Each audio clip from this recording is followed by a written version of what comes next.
नमस्कार, स्वागत है आपका। आपके साथ मैं हूं ललिता। सरोकार कार्यक्रम देख रहे हैं आप। जी हां, आज इस कार्यक्रम के जरिए हम बात करेंगे अंगदान के बारे में। अंगदान जो कि श्रेष्ठ दान है। जैसा कि हम सभी जानते हैं कि रक्तदान करना भी एक महादान होता है, उसी तरह से हम ये भी जानते हैं कि अंगदान करना एक श्रेष्ठ दान होता है। आप अगर अपने अंगों का दान करते हैं तो उसे कितनी ही जिंदगियां संवर सकती हैं, कितनी नई जिंदगियां, जीवन उन्हें नई तरीके से मिल सकती हैं। इसके बारे में हम चर्चा करेंगे। हम जानेंगे कि कौन कौन से अंग होते हैं जिनके बारे में शायद हमें जानकारी नहीं है कि किस प्रकार उनका दान हम कर सकते हैं। क्या कुछ परिवार का इन्वॉल्वमेंट रहता है, किस प्रकार से आजकल अंगदान, देहदान किया जा रहा है, उन तमाम विषयों पर हम चर्चा करेंगे। हमारे साथ स्टूडियो में दो खास मेहमान मौजूद हैं। सबसे पहले मैं आपको मुखातिब कराना चाहती हूं हमारे साथ डॉक्टर सुभाष प्रसाद, जो कि वरिष्ठ नेत्र रोग विशेषज्ञ हैं, उनका स्वागत करेंगे। साथ ही साथ ये देहदान दधीची देहदान समिति के वाइस प्रेसिडेंट भी हैं। तो स्वागत है सर आपका। बिल्कुल। और इसी के साथ हमारे साथ मुकेश हिसारिया जी मौजूद हैं, जो कि मां वैष्णो देवी सेवा समिति के फाउंडर मेंबर हैं और दधीची देहदान समिति के कार्यकारिणी सदस्य भी हैं। तो इन दोनों ही लोगों से हम बातचीत करेंगे। पहले उनका स्वागत कर लेते हैं। तो मुकेश जी, आपका बहुत बहुत स्वागत है। नमस्ते।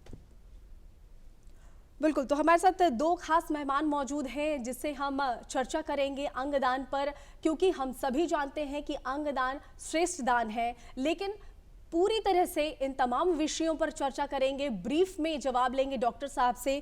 डॉक्टर साहब, मेरा पहला सवाल ये है कि अंगदान क्या है और व्यक्ति अपने किन किन अंगों का दान कर सकता है, जरा डिटेल में हमें जानकारी दें। जी, हमारे शरीर में बहुत सारे ऑर्गन, बहुत सारे अंग ऐसे हैं जो कि अगर काम करना बंद कर दे तो उसको हम रिप्लेस कर सकते हैं किसी दूसरे व्यक्ति के अंग से। उसको हम लोग अंगदान बोलते हैं। जो सबसे ज़्यादा कॉमन जो अंगदान होता है वो है हमारे जो कॉर्निया है, जिसको लोग नेत्रदान भी कहते हैं।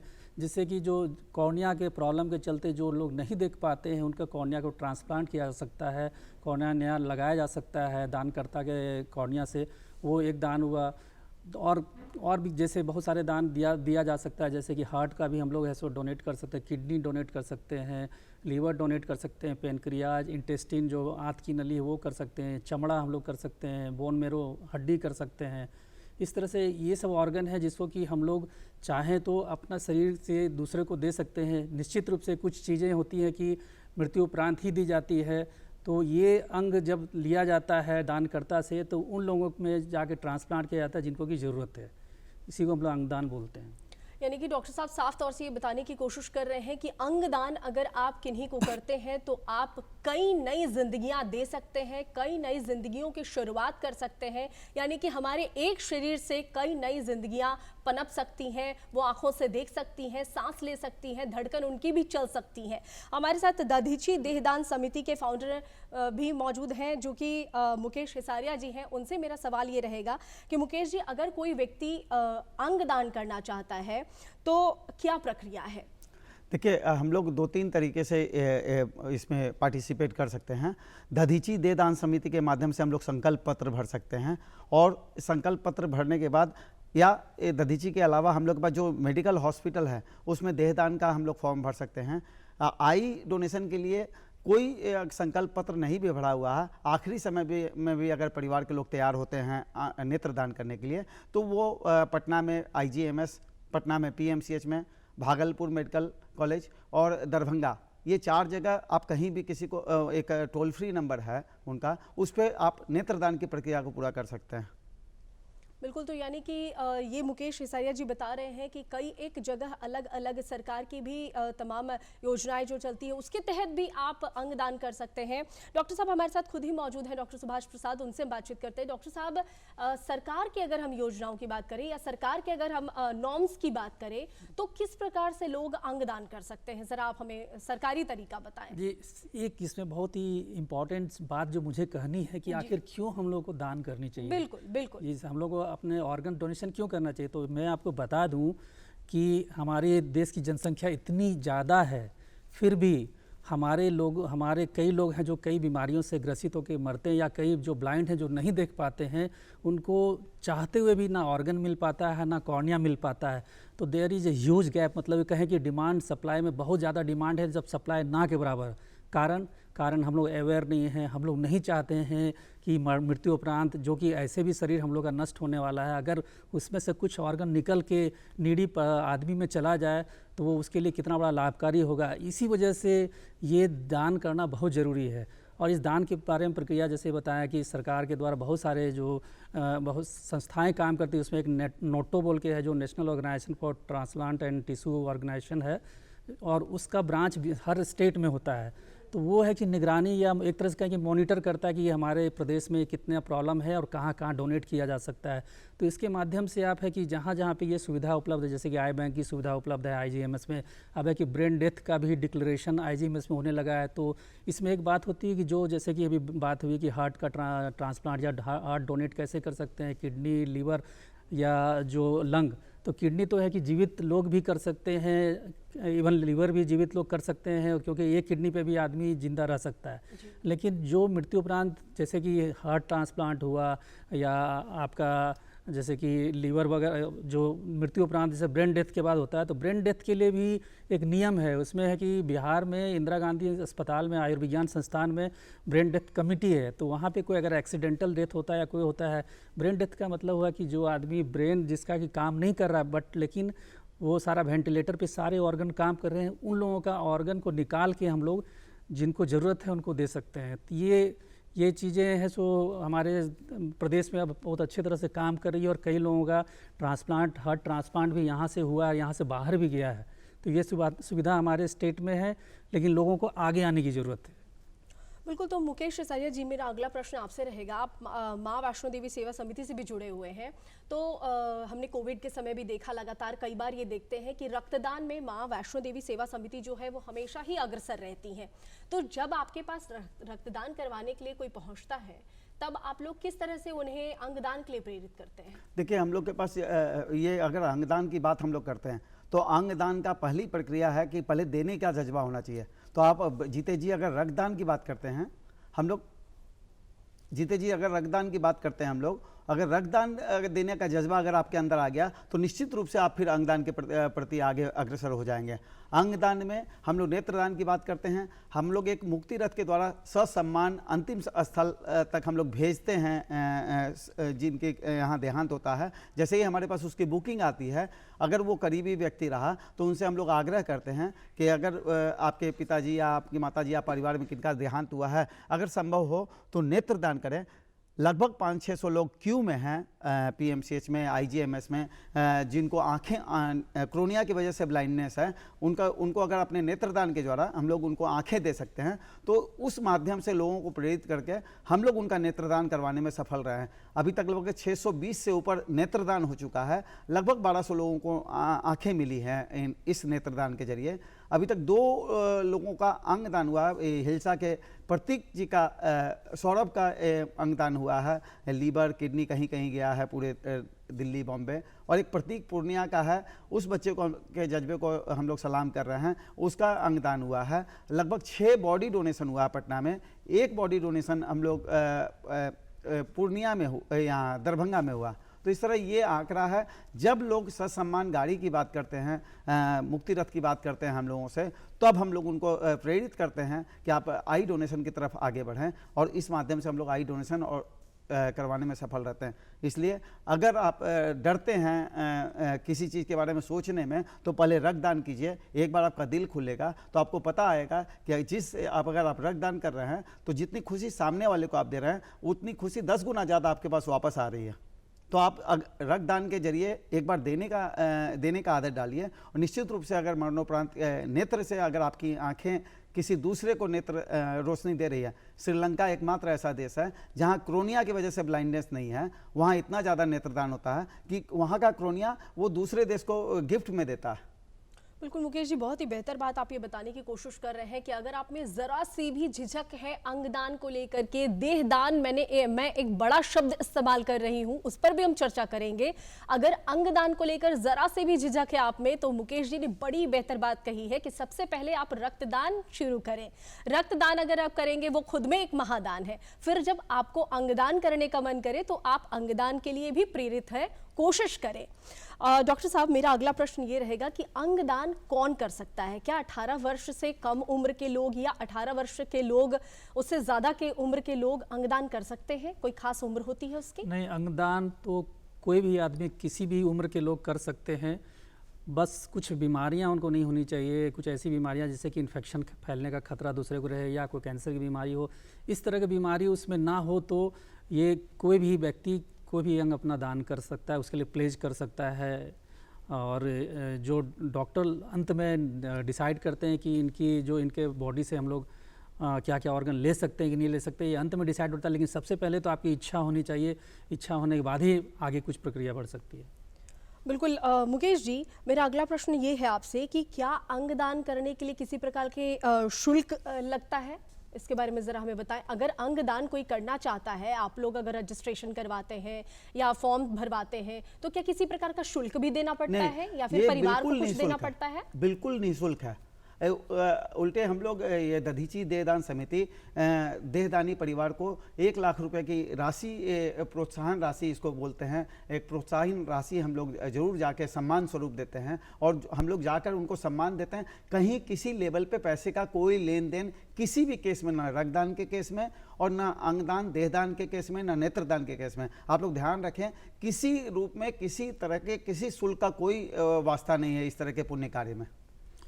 ना ही लेने में शुल्क लगता है, ना ही किसी को प्रत्यारोपण करने में कोई शुल्क लिया जाता है। ये टोटली फ्री सर्विस है। ये बाकी कुछ चीज़ें जो दूसरी चीज़ों में खर्च होती है उसी का खर्च आता है। बाकी ऑर्गन लेने में, ऑर्गन किसी को ट्रांसप्लांट करने में किसी भी तरह का शुल्क नहीं लिया जाता है। डॉक्टर साहब, एक सवाल मेरे जहन में ये आ रहा है, क्योंकि हम बातचीत भी कर रहे थे और आम लोगों की अगर हम बात करें तो मैं आम लोगों की हैसियत से एक प्रश्न पूछूं तो परिवार में काफ़ी लोग ऐसे होते हैं जो अंगदान करने के लिए, अगर हम परिवार में पूछे किसी से कि अंगदान करना चाहते हैं, नेत्रदान करना चाहते हैं, तो सबसे पहले अनुमति नहीं ही मिल पाती है लोगों को।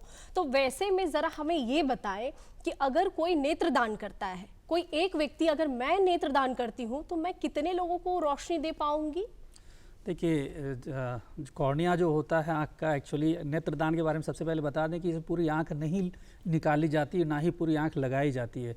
हम लोगों का आँख का जो सबसे बाहरी भाग होता है, जो पारदर्शी भाग होता है, उसको हम लोग कॉर्निया बोलते हैं, उसी को केवल निकाला जाता है आज के समय में। और उस कॉर्निया से एक व्यक्ति के से अगर 2 कॉर्निया निकाला जाता है तो उससे 4 लोगों को रोशनी दी जा सकती है। वो डिपेंड करता है कि जिसको हम लोग कॉर्निया ट्रांसप्लांट कर रहे हैं उसको आँख के किस भाग, माने कॉर्निया के किस भाग में बीमारी है। तो इस तरह से 4 नीडी लोगों को हम लोग एक बार रोशनी दे सकते हैं किसी एक आदमी के आई डोनेशन और कॉर्निया डोनेशन की वजह से। बिल्कुल, बड़ी अच्छी बात बताई है कि आप एक व्यक्ति अगर आंख देते हैं तो उससे कई लोगों को रोशनी प्राप्त हो सकती है। और ज़रूरी है कि आज के युग में हम रह रहे हैं तो अंगदान के लिए भी आगे बढ़े और कई लोगों को आंखों की रोशनी प्रदान कर सकें। मुकेश जी, जिन्हें अंगदान करना है, क्या उन्हें आप रजिस्ट्रेशन जब उन्हें करवाया जाता है तो उन्हें किसी प्रकार का कार्ड दिया जाता है जिससे कि ये पता चल सके कि हाँ, मुझे अंगदान करना है? देखिए, दधीची देहदान समिति के माध्यम से अगर आप करते हैं तो आपको एक कार्ड आपके घर तक पहुंचता है। साथ ही अगर सर ने कहा कि नोटो की साइट पे अगर आप जाके रजिस्ट्रेशन करते हैं बॉडी डोनेशन का या अंगदान का या अपने नेत्रदान का, तो वहाँ से भी एक कार्ड, ऑनलाइन कार्ड आपके घर तक पहुँचता है। सर, आप ज़रा हमें इस बारे में बताएं कि क्या उस कार्ड को हमेशा हमें अपने पास रखना होता है, हमेशा अपने साथ रखना पड़ेगा, या फिर हमारे परिवार को कैसे पता चलेगा? मान लीजिए कि किन्हीं ने अंगदान करने का मन बना लिया है, रजिस्ट्रेशन भी फिलअप कर दिया है, लेकिन उनके परिवार को किस प्रकार ये पता चलेगा कि मैंने अंगदान करने के लिए रजिस्ट्रेशन भरा है? ये इसलिए ज़रूरी है, अगर आप कुछ फॉर्म भरते हैं तो साथ में एक कहा जाएगा एक साक्षी या गवाह के रूप में भी हम लोग एक सिग्नेचर लेते हैं। पर्पस इसका सिर्फ यही है कि आप तो चले जाएंगे, डेथ के बाद तो कोई होना चाहिए आपके पीछे जो जिसको कि ये जानकारी हो कि आपने ये प्रण लिया है, बिल्कुल, तभी तो वो पूरा कर पाएगा। तो ये जरूरी है कि हम लोग सेंसिटाइज करें फैमिली मेम्बर्स को। आप केवल भर दिए हैं उससे नहीं हो, आप अपने घर वाले से बात करें और ये बीच बीच में उनको याद भी दिलाते रहना पड़ता है। और जैसे कि गवर्नमेंट भी हर साल कुछ ना कुछ एक पाक्षिक प्रोग्राम चलाती है, जैसे कि आई डोनेशन फोर्टनाइट चलाती है या ऑर्गन डोनेशन डे बनाती है, ताकि लोगों में ये याद दिलाते रहें कि हाँ भाई हमने प्लेस किया है, या घर वालों को भी पता चलते रहे। और इवन हमारे जो दधीचि देदान की संस्था है वो साल में एक बार मेगा प्रोग्राम कराती है, जिसमें जो भी दानी परिवार है उनको तो सम्मानित करती है, ताकि उनको भी इंकरेजमेंट मिले। और जो लोग दान करने के लिए प्रण लिए हैं उनको भी बुला के हम लोग एक बार एक तरह से उनको याद दिलाते हैं भाई कि आपने प्रण लिया है, ताकि आपके जाने के बाद ये काम पूरा हो सके, नेक काम पूरा हो सके। बिल्कुल मुकेश जी, आप भी मुझे ज़रा इस बारे में जानकारी दें कि जब आपके पास कोई नेत्रदान करने के लिए या रक्तदान करने के लिए आते हैं, तो आप उन्हें जब अवेयर करते हैं तो उनका किस प्रकार का जवाब आता है? अगर मैं आम लोगों की बात करूं तो किस प्रकार से जागरूकता और अवेयरनेस फैलाते हैं? देखिए 2006 से हम लोग रक्तदान के लिए लगे हुए हैं, और हम लोगों ने इसको मतलब एक ऊर्जा का रूप लिया है लोगों में, अवेयरनेस का। तो हम लोग अभी जैसे अभी आपके स्टूडियो में आने से पहले एक व्यक्ति का फ़ोन आया, विशाल नाम के व्यक्ति का, कि सर आज मेरा जन्मदिन है और हम चाहते हैं ब्लड डोनेशन करने का। तो आज उस विशाल जी को दिखाकर हम लोग सोशल मीडिया के माध्यम से बता रहे हैं कि विशाल जी रक्तदान कर रहे हैं और अपना जन्मदिन मना रहे हैं। इसी तरह शादी की सालगिरह लोग आजकल मना रहे हैं, इसको एक आदत में शुमार कर रहे हैं। तो हम लोग इस तरह से एक अवेयरनेस प्रक्रिया चला रहे हैं, अवेयरनेस कैंपेन चला रहे हैं कि जब आप ब्लड डोनेशन कर सकते हैं, आप स्वस्थ हैं, कोई 40 बार, कोई 50 बार, कोई 30 बार, कोई 20 बार। आज आप के सामने 1991 में जब मैंने पहली बार ब्लड डोनेशन किया था, आज लगातार मैं 52-53 बार डोनेशन कर चुका हूँ। मेरा वजन उस समय 40 किलो था, आज मेरा वजन 75 किलो है। तो आप अगर ये मानते हैं कि अगर ब्लड डोनेशन से कोई आदमी कमज़ोर होता तो मैं साक्षात उदाहरण हूँ। इसके अलावा आपके आसपास जो भी ब्लड डोनेशन कर रहे हैं, आप यकीन मानिए, आप उनसे बात करेंगे, आपको उनको लगेगा, वो बताएंगे अपनी फीलिंग्स कि ब्लड डोनेशन के बाद उनमें पहले से ज़्यादा फुर्ती आई है। अगर आप फुर्तीला रहना चाहते हैं तो आप ब्लड डोनेशन करें, और अगर आप मरने के बाद अपनी दूसरी पारी खेलना चाहते हैं तो आप नेत्रदान करें, और याद रखा जाना चाहते हैं तो अंगदान और देहदान के जरिए समाज की सेवा कर सकते हैं। बिल्कुल, बहुत ही खूबसूरत शब्दों के साथ ये बताने की कोशिश की है मुकेश जी ने कि रक्तदान करना क्यों ज़रूरी है, अंगदान करना क्यों ज़रूरी है, और देहदान करना भी कितना ज़रूरी है और क्यों ज़रूरी है। पार्टियां तो हम सब करते हैं अपने जन्मदिन के दिन, अपनी एनिवर्सरी के दिन, लेकिन ज़रूरी है कभी रक्तदान करके देखें, कभी अंगदान करके देखें। डॉक्टर साहब, मैं महिलाओं की बात करूँगी खास तौर से, ये मेरा प्रश्न महिलाओं से जुड़ा हुआ रहेगा कि क्या आप ज़रा मुझे ये बताइए कि महिलाओं में किस प्रकार की जागरूकता अभी देखने को मिलती है, और क्या ज़्यादा जागरूकता होनी चाहिए, और क्या उन्हें रक्तदान जिन्हें करने से कभी कभी मना किया जाता है वो अंगदान कर सकते हैं या नहीं कर सकते हैं? जी, आपने बहुत ही अच्छा क्वेश्चन किया। देखिए, महिलाओं का रोल समाज में बहुत ज़्यादा है। घर में खास करके, घर में कोई भी नेक काम हो तो महिलाओं के द्वारा ही शुरू किया जाता है, मैं तो यही बोलूँगा। तो अगर डोनेशन से रिलेटेड अगर महिलाएं अवेयर हों, बॉडी डोनेशन, ऑर्गन डोनेशन या ब्लड डोनेशन से, मानते हैं कि किसी को कई को एनीमिया होती है तो नहीं कर सकते, लेकिन बाकी कई महिलाएं ऐसे जो ब्लड डोनेट करती हैं, और अगर वो लोग अवेयर रहें तो घर में और लोगों को अवेयर कर सकती हैं। और कोई भी आदमी चाहे ब्लड डोनेट कर सकने में सक्षम हो या ना हो, मान लीजिए कुछ ऐसी बीमारियां हैं जिसमें कि आपको ब्लड डोनेट नहीं कर सकते या एनीमिया नहीं कर सकते, लेकिन आप अपना ऑर्गन तो डेफिनेटली डोनेट कर सकते हैं, उसमें किसी भी तरह की रोक टोक या कोई परेशानी नहीं है। बिल्कुल मुकेश जी, मेरा अगला प्रश्न आपसे रहेगा कि अगर मैं साल भर की बात करूं, कोविड के समय तो आप लोगों को देखा ही हम लोगों ने कि कितनी आप लोगों ने लोगों की मदद की है, लेकिन कोविड के बाद भी आप लोगों की मदद करते हैं। मैं अगर साल भर की पूरी बात करूं तो किस तरह से आप लोग जागरूकता फैलाने के लिए इसमें अग्रसर रहते हैं?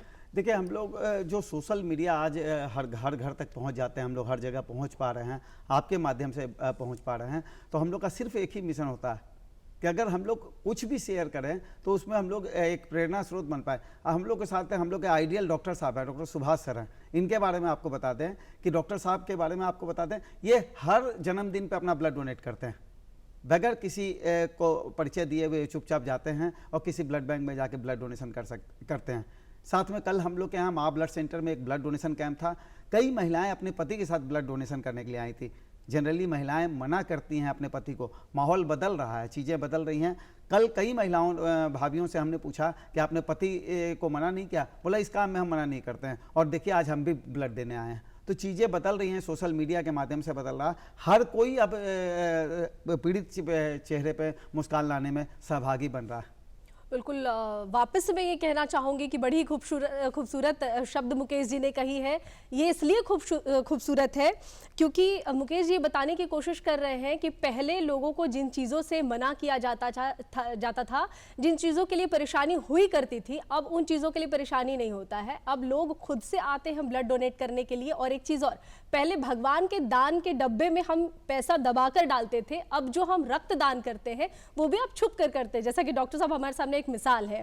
डॉक्टर साहब, मेरा एक प्रश्न अंगदान से है कि अगर किन्हीं की मृत्यु घर में हो जाती है तो क्या घर पर उनके अंगों को हटाया जा सकता है? जी, इसमें दो चीज़ें हैं। एक है कि कॉर्निया, नेत्र जो आई डोनेशन होता है, वो कॉर्निया घर पे टीम आती है। अगर आप सूचना देते हैं नेत्र कोष में, नेत्र बैंक में, अगर जैसे कि इंदिरा गांधी या पीएमसीएच या जो भी संस्थान है, वहाँ से टीम आती है और वो टीम है सो घर पे ही आके वो हार्वेस्ट करने का काम, मतलब कि ऑर्गन निकालने का काम करती है। इस बीच केवल ये थोड़ी सी आपको जानकारी के लिए बता दूं कि जो लोग चाहते हैं कि उनके घर में जिनका डेथ हुआ उनका हम कॉर्निया दें, तो इन्फॉर्म करने के बाद आप उनको ऐसे जगह पे रखें जिससे ऊपर फैन नहीं चल रहा हो। कॉर्निया के ऊपर कॉटन को पानी से भिंगा के रखें। अगर एसी चल रहा हो, एसी रहे तो ज़्यादा अच्छा, क्योंकि नहीं तो कॉर्निया डिकम्पनसेट हो जाता है। और 6 घंटा के अंदर ये सारी प्रक्रिया हो जानी चाहिए। तो इसमें बहुत जल्दी करने की ज़रूरत होती है। 6 घंटे के अंदर हम लोग कॉर्निया वहाँ से निकाल सकते हैं। दूसरा है कि स्किन भी है कि निकाला जा सकता है, वो भी 6 घंटे के अंदर। बाकी ऑर्गन्स है वो तो ब्रेन डेथ पेशेंट में ही जो जिनका हुआ है उन्हीं का हॉस्पिटल में ही निकाला जा सकता है। यानी कि डॉक्टर साहब आप ये बताने की कोशिश कर रहे हैं कि आँख जो है और स्किन जो है हमारा, वो 6 घंटे का समय ले सकता है। उसमें भी आपने कई सारे कॉज बताए हैं, उन्हें आजमाने की ज़रूरत है उस समय में। लेकिन और अगर हम दूसरे अंगों की बात करें तो उन अंगों यानी कि वो जो पार्ट हैं वो कब तक एक्टिवेट रहता है? नहीं, कुछ तो ऑर्गन जैसे कि किडनी वगैरह है कि आप तो जीवित अवस्था में भी कर सकते हैं। किडनी कई बार है कि आप जो रेनल फेल्योर वाले पेशेंट उनको डोनेट कर सकते हैं। इवन लीवर का कुछ पार्ट, पेनक्रियाज का कुछ पार्ट आप कर सकते हैं। लेकिन ब्रेन डेथ तो एक बार डिक्लेयर हो जाता है, उसके बाद जब वेंटिलेटर पे ही जो पेशेंट है उससे वेंटिलेटर पे रहते हुए, मतलब कि बाकी उस समय सारा ऑर्गन काम कर रहा होता है, केवल ब्रेन का डेथ हो चुका होता है। तो उसमें कि हार्ट निकाल सकते हैं, लीवर निकाल सकते हैं, किडनी निकाल सकते हैं, पेनक्रियाज निकाल सकते हैं, इंटेस्टाइन निकाल सकते हैं, सारा ऑर्गन, और आए तो खैर निकाल ही सकते हैं। तो वो सब ऑर्गन है वो कि ब्रेन डेथ पेशेंट में ही निकाल सकते हैं, क्योंकि वो फंक्शन करते रहना चाहिए, तभी हम हार्ट दूसरे में ट्रांसप्लांट कर पाएंगे या किडनी ट्रांसप्लांट कर पाएंगे। बिल्कुल डॉक्टर साहब, कई बार ये देखा जाता है कि अगर एक्सीडेंट के दौरान किसी की मौत हो जाती है या किन्हीं के हाथ टूट जाता है, पैर टूट जाता है, तो फिर उनको किस प्रकार से अंगों का प्रत्यारोपण किया जाता है, ये ज़रा हमें बताएं। देखिए, वैसे तो हाथ पैर टूटना तो आजकल ऑर्थोपेडिक्स जो डिपार्टमेंट है, स्पेशलिटी है, काफ़ी उन्नति कर गया है। बहुत सारे ऑप्शंस हैं, इसमें तो किसी का कुछ लगाने की ज़रूरत नहीं है। आप है कि बहुत सारा सर्जिकल प्रोसीजर है जिसे कर सकते हैं। लेकिन जहाँ तक डोनेशन की बात है, आप जैसे एक्सीडेंट के बारे में चर्चा किया, तो एक बात मैं शेयर करना चाहता हूँ कि हमारे यहाँ लगभग 1.5 लाख लोग, हमारे देश में 1.5 लाख लोग एक्सीडेंट से हर साल की मृत्यु होती है, 1.5 लाख लोगों को। लेकिन उसी एक्सीडेंट वाले लोगों से ही एक्चुअली में ब्रेन डेथ जब हो जाता है तब हम लोग टिश्यू ऑर्गन निकाल सकते हैं। लेकिन 10 लाख में भी सिर्फ 1 लोग ही अभी तक डोनेट कर पाते हैं। ये समस्या इतनी गंभीर है, ये इतनी बड़ी ज़रूरत है लोगों को अवेयर होने की। तो ये जस्ट एक मैसेज देना चाहता हूँ कि जिनको एक्सीडेंट वगैरह से डेथ होता है, वो शरीर तो कोई काम का नहीं रहा, लेकिन आप उससे ऑर्गन है को निकाल के किसी दूसरे लोगों में आप एक तरह से अपनी ज़िंदगी को दोबारा चालू कर सकते हैं, शुरू कर सकते हैं। बिल्कुल, बहुत ही अच्छी बात डॉक्टर साहब ने भी यहाँ पर बताई है कि प्रत्यारोपण तो किया जा सकता है, लेकिन अंगदान जो है वो बहुत ज़्यादा ज़रूरी है।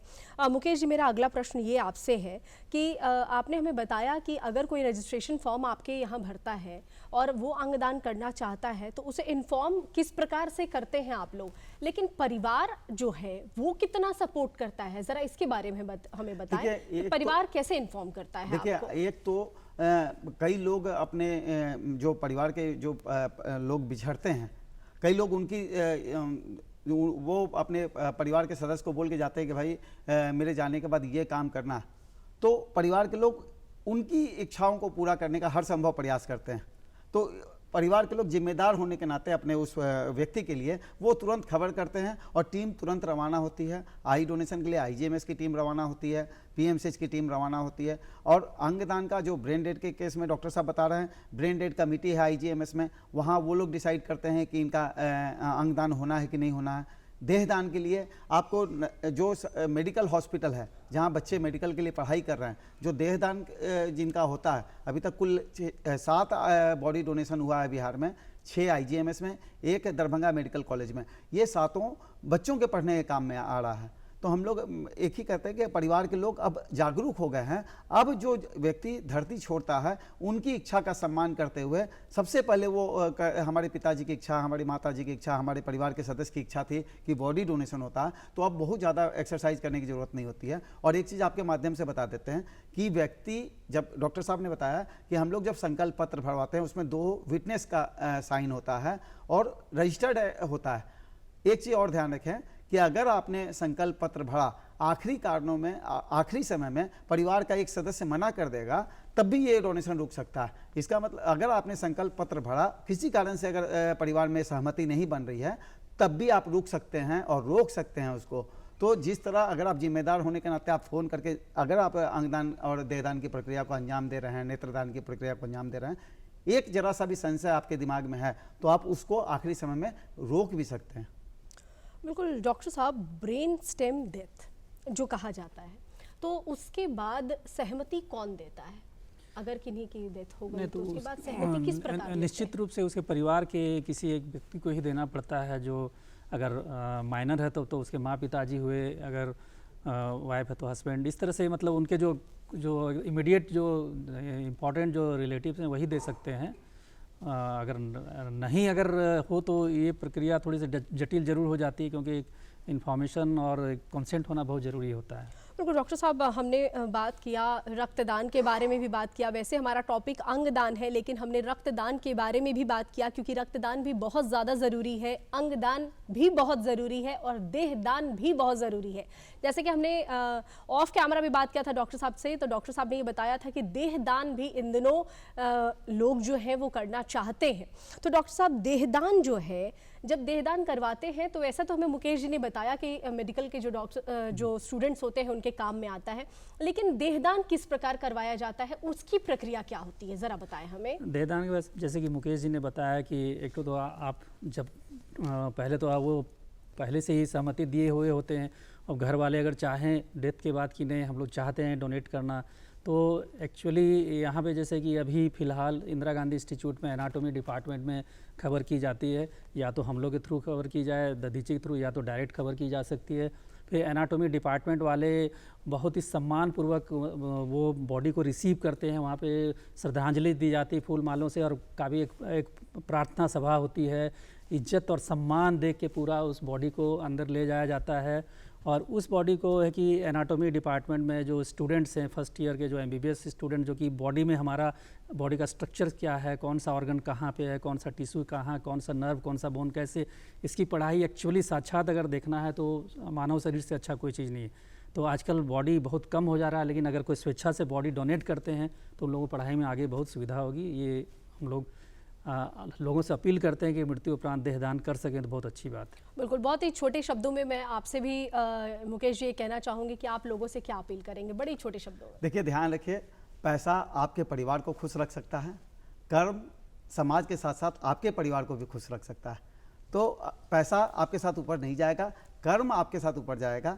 आप अगर किसी सामने वाले पीड़ित चेहरे पर अगर मुस्कान लाते हैं, यकीन मानिए कई ऐसे उदाहरण हैं, आप खुद एक बार आजमा के देखें, वो खुशी कई गुना ज़्यादा आपके परिवार के पास वापस लौटेगी। बिल्कुल बिल्कुल। डॉक्टर साहब, आप क्या अपील करना चाहेंगे, बड़ी छोटे शब्दों में? मृत्यु तो एक शाश्वत सत्य है, वही एक चीज़ है जो कि सत्य है। मृत्यु उपरांत आप चाहते हैं कि आपके ऑर्गन्स के द्वारा किसी दूसरे को ज़िंदगी प्राप्त हो, कोई आपकी आंखों से देख सके, तो अपनी दूसरी इनिंग के लिए तैयार होइए, अपने मन को मजबूत करिए, अपना अवेयरनेस सब जगह स्प्रेड करिए, और आपसे विनती है कि इस काम के नेक काम के लिए आगे आइए। बिल्कुल। तो आज हमारे साथ 2 खास मेहमान हमारे स्टूडियो में मौजूद थे और दोनों ही बड़ी ही अच्छी तरीके से इस विषय पर चर्चा की है। हमें बताया है कि अंगदान क्यों ज़रूरी है, देहदान क्यों ज़रूरी है और रक्तदान क्यों ज़रूरी है।